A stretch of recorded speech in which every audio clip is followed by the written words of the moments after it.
Hi friends, good evening. ಇದು ಶುಕ್ರವಾರದ ಸಾಯಂಕಾಲದ ವ್ಲಾಗ್. ನಾನು ಆಫೀಸಿಂದ ಬರ್ತಾ ಸ್ವಲ್ಪ ಮಾರ್ಕೆಟ್ಗೆ ಹೋಗಿದ್ದೆ.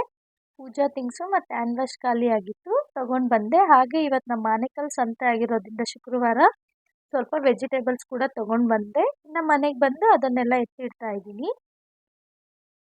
ಅದನ್ನೆಲ್ಲ ಎತ್ತಿಟ್ಟು ಫ್ರೆಶ್ ಅಪ್ ಆಗಿ ಬಂದು ಒಂದು ಗ್ಲಾಸ್ ನೀರು ಕುಡಿತಾ ಇದ್ದೀನಿ. ಎಲ್ಲಾದರೂ ಹೋಗಿ ಬಂದಾಗ ದಾಹ ಆದಾಗ ಈ ಥರ ಒಂದು ಗ್ಲಾಸ್ ನೀರು ಕುಡಿದ್ರೆ ನಮ್ಗೆ ಎಷ್ಟು ತೃಪ್ತಿ ಅನಿಸುತ್ತೆ. ನಿಮಗೂ ಹಾಗೆ ಅನಿಸಿದ್ಯಾ? ಇನ್ನು ನಾನು ಅಡುಗೆ ಮಾಡೋಣ ಅಂತ ಸ್ಟಾರ್ಟ್ ಮಾಡ್ಕೊಳ್ತಿದ್ದೆ. ಯಾಕೋ ಪಾಪು ತುಂಬಾ ಅಳ್ತಾ ಇದ್ದ, ನಿದ್ದೆ ಸರಿಯಾಗಿರಲಿಲ್ಲ ಅನಿಸುತ್ತೆ.